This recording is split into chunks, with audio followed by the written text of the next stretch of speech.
Number 1087 اس clip میں قرآن پاک کی سورہ قصص کی آیت نمبر 78 سے 79 تک کی تلاوت، ترجمہ اور تفسیر قرآن صراط الجنان آپ سماعت فرمائیں گے۔ بسم اللہ الرحمن الرحیم۔ ترجمہ، اللہ کے نام سے شروع جو نہایت مہربان رحمت والا ہے۔ قال انما اوتیتہ علی علم عندی اولم يعلم ان اللہ قد اہلک من قبلہ من القرون من هو اشد منہ قوة واکثر جمعا ولا يسأل عن ذنوبهم المجرمون۔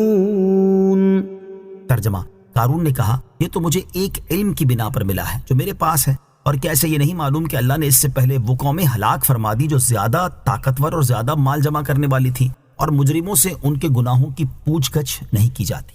قال انما اوتیتہ علی علم عندی، کہا یہ تو مجھے ایک علم کی بنا پر ملا ہے جو میرے پاس ہے۔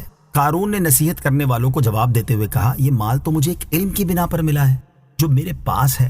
اس علم سے کیا مراد ہے؟ اس کے بارے میں مفسرین کا ایک قول یہ ہے کہ اس سے توریت کا علم مراد ہے، ایک قول یہ ہے کہ اس سے علم کیمیا مراد ہے جو قارون نے حضرت موسیٰ علیہ السلام سے حاصل کیا تھا، اور اس کے ذریعے سے وہ ایک نرم دھات رانگ کو چاندی اور تانبے کو سونا بنا لیتا تھا۔ ایک قول یہ ہے کہ اس سے تجارت، زراعت اور پیشوں کا علم مراد ہے، خود پسندی کی حقیقت اور اس کی مذمت۔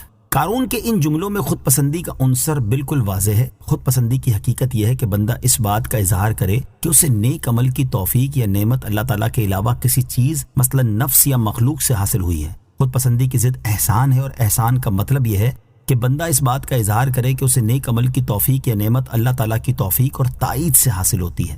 یاد رہے کہ خود پسندی ایک ایسی باطنی بیماری ہے جس کی وجہ سے بندہ اللہ تعالیٰ کی توفیق اور تائید سے محروم ہو جاتا ہے، اور جب بندہ اللہ تعالیٰ کی توفیق اور تائید سے محروم ہو جائے تو بہت جلد ہلاک و برباد ہو جاتا ہے۔ اس کی مذمت کے حوالے سے یہاں 4 احادیث اور بزرگان دین کے 2 اقوال سماعت کیجیے۔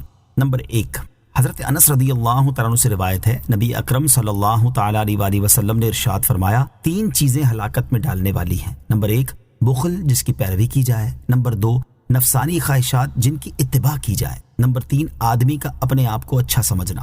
حدیث نمبر 2، حضرت ابو درداء رضی اللہ تعالیٰ عنہ سے روایت ہے، حضور اقدس صلی اللہ تعالیٰ علیہ وسلم نے ارشاد فرمایا اگر اللہ تعالیٰ کے بندوں میں سے کوئی بندہ آسمان و زمین والوں کے عمل کے برابر نیکی اور تقوی لے کر اللہ تعالیٰ کی بارگاہ میں حاضر ہو اور اس میں یہ 3 برائیاں ہوں، نمبر 1 خود پسندی، نمبر 2 مومنوں کو ایذا دینا، نمبر 3 اللہ تعالیٰ کی رحمت سے مایوس ہونا، تو اس کے اعمال کا وزن 1 ذرے کے برابر بھی نہ ہوگا۔ حدیث نمبر 3، حضرت عائشہ صدیقہ رضی اللہ تعالیٰ عنہا سے روایت ہے، تاجدار رسالت صلی اللہ تعالیٰ علیہ وسلم نے ارشاد فرمایا خود پسندی اگر کسی مرد کی صورت میں ہوتی تو وہ انتہائی بدصورت مرد ہوتا۔ نمبر 4، حضرت حسن بن علی رضی اللہ تعالیٰ عنہما سے روایت ہے، رسول اکرم علیہ السلام نے ارشاد فرمایا خود پسندی 70 سال کے اعمال برباد کر کے رکھ دیتی ہے۔ نمبر 5، حضرت علی المرتضیٰ کرم اللہ تعالیٰ وجہ الکریم فرماتے ہیں توفیق بہترین قائد ہے، حسن اخلاق بہترین دوست ہے، عقل بہترین ساتھی ہے، ادب بہترین میراث ہے، اور خود پسندی سے زیادہ شدید کوئی وحشت نہیں۔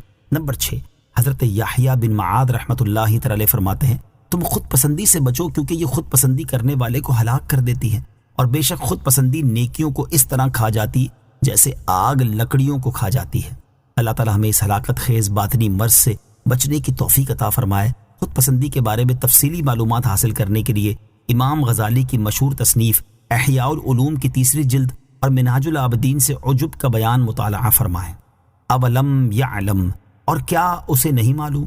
قارون کا خیال تھا کہ چونکہ میرے پاس علم، زر، زور، جتھا، جماعت بہت کافی ہے، اس لیے مجھے کوئی نقصان نہیں پہنچا سکتا اور نہ مجھ پر عذاب الہی آ سکتا ہے۔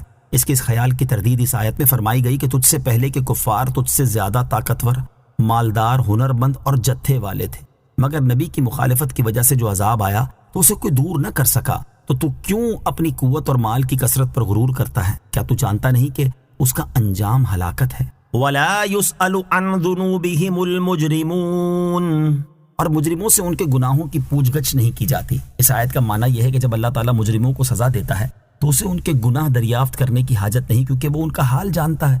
لہٰذا دوسرے وقت میں ان سے جو پوچھا جائے گا وہ معلومات کے لیے نہیں بلکہ ڈانٹ ڈپٹ کے لیے ہوگا۔ فخرج على قومه في زينته قال الذين يريدون الحياة الدنيا يا ليت لنا مثل ما أوتي قارون إنه لذو حظ عظيم۔